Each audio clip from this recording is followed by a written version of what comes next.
Okay, here goes nothing. So, this is my first try at doing afterthoughts. Yes, this is what I look like. Probably not what a lot of my viewers were expecting, but anyway, so I just had a day at Sylvan Beach Amusement Park. You've got the Galaxy roller coaster right in front of me there.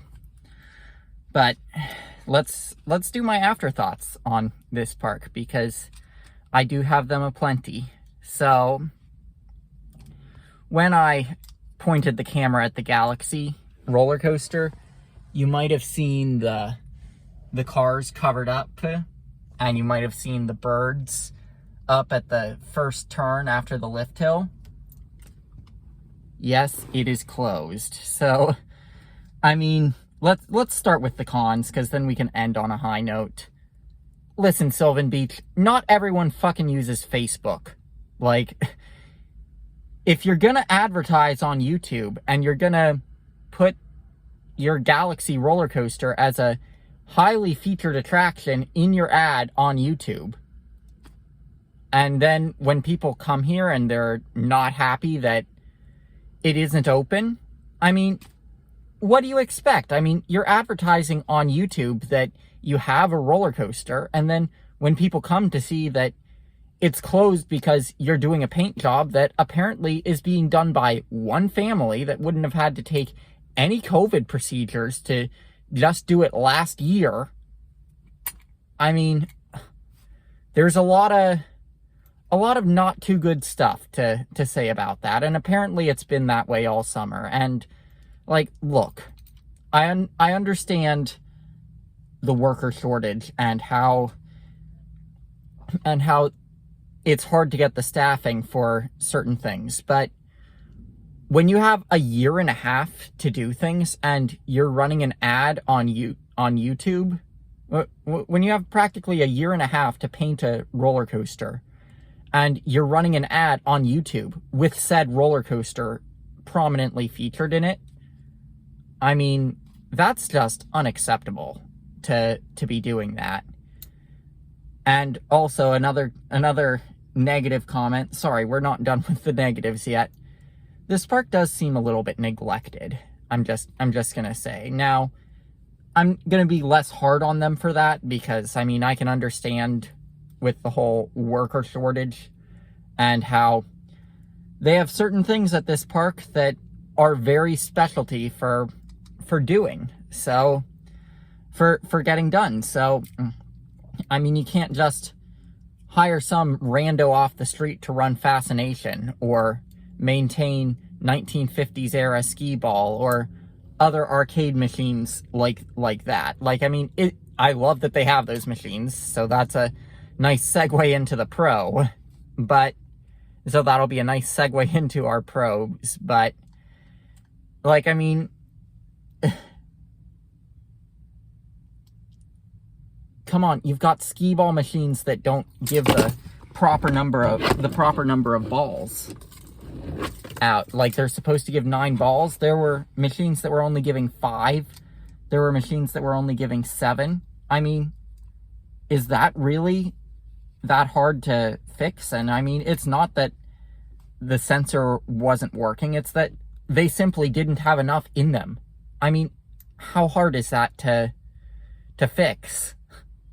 So, I mean, now we've gotten past the cons, so let's get to the pros. So, the employees that they do have here are awesome. I'm just gonna say that. So, like, whenever I'd go to a ride and they'd see that I'm wearing a shirt from the park that's home to the world's oldest roller coaster, and I had a bag from the Philadelphia Toboggan Company, I mean, they know I ain't messing around and that I know my stuff. Another pro is that guess how much I spent on this, and guess how I got it. This is a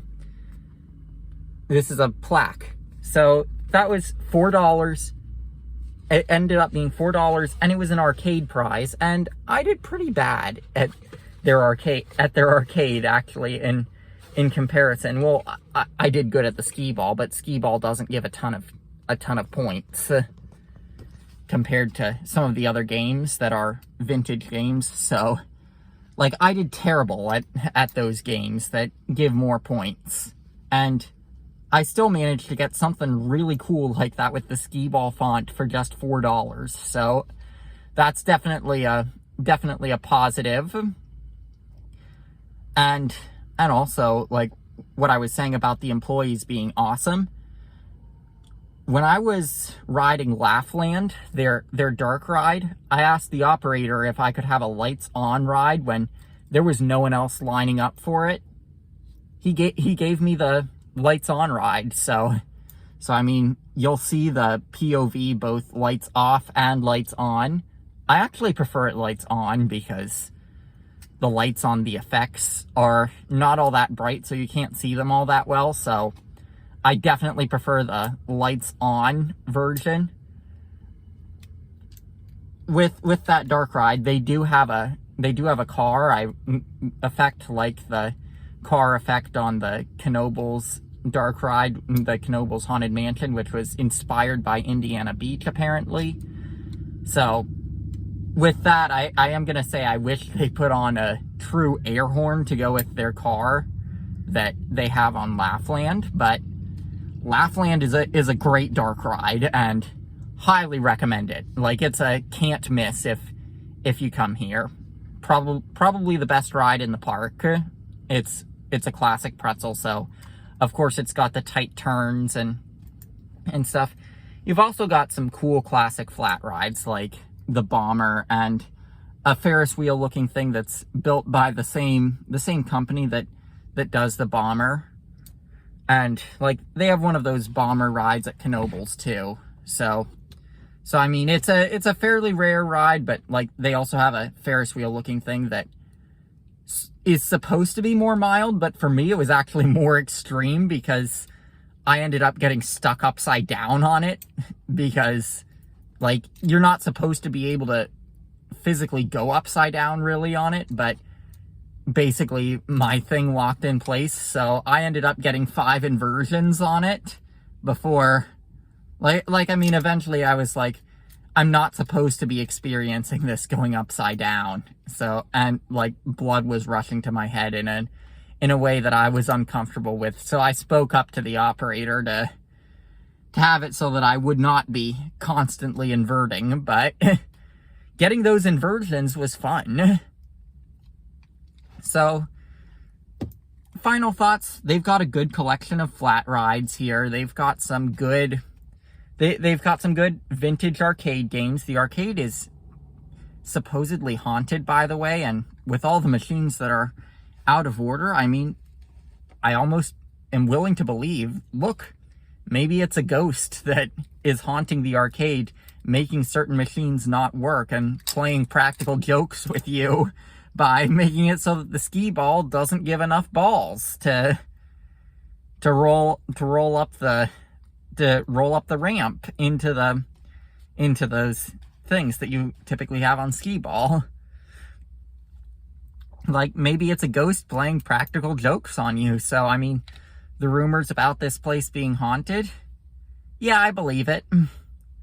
But as for whether I recommend coming out here, I'm going to say, yes, I do recommend coming here, but if you go in expecting a mini Knoebels, sort of, like when you see the arcade and when you see that they have Fascination, which was closed, by the way, and that they have classic flat rides like the Bomber that you don't find at most parks, you might come in expecting a mini Knoebels. And I was at Knoebels earlier this summer. It's not a mini Knoebels. The Knoebels family does a better job taking care of their park than they do here. I mean, it's definitely not the employees' fault that the park feels neglected. But yeah, a mini Knoebels, this is not. So I do recommend coming, although I will say wait because, and check Facebook, because they expect you to check Facebook to know what rides are going to be closed. They only have one credit here, so you might come away empty-handed if that one credit isn't open. So definitely check their Facebook page for closed rides. I mean, I'm just going to go back to that point. Probably the biggest con here, as far as my pros and cons. Like, I just want to say to the management, look, not everyone fucking has Facebook, or uses it, or thinks to check it after they see a YouTube ad for a place that looks interesting. So I mean, your marketing team might want to take a look at that. Because, I mean, when you're me, like, I'll probably come back here, but, I mean, if you were someone who was from the GP that just saw that had a similar situation to me in terms of being in college and wanting to get on a coaster and seeing that this one was about 2 hours away and the closest one, I mean, that GP might not be as willing to come back another time as I am. Another thing I'm going to mention as a con, like this just keeps rolling in. I'm sorry. I said I was going to end on a good note, and I spent 8 minutes on pros, and I just started going into a few cons at the end, a few more cons at the end. But the wristband is over $30. Ride tickets are less than $2. So, it's about 3 tickets per ride. So when you're talking, let's say $4 per ride,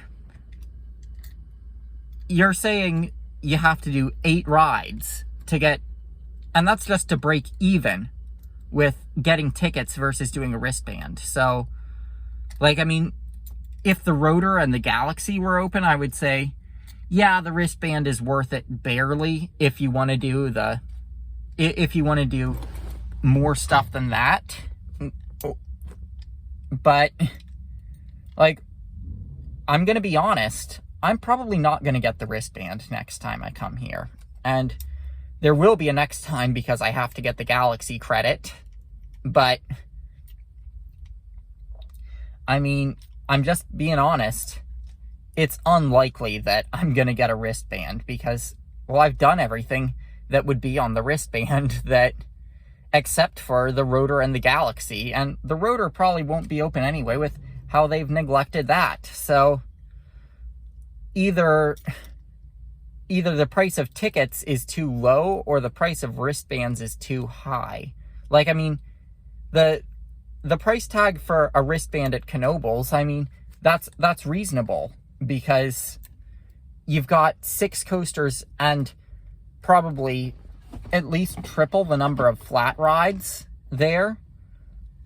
But, like, here you're paying, like, only $10 less than a wristband at Knoebels. So I mean, I'm just saying, like, it's a good park and I recommend coming here if you get the chance.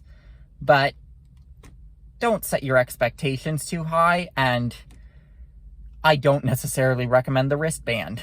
I mean, that's basically what I'm saying.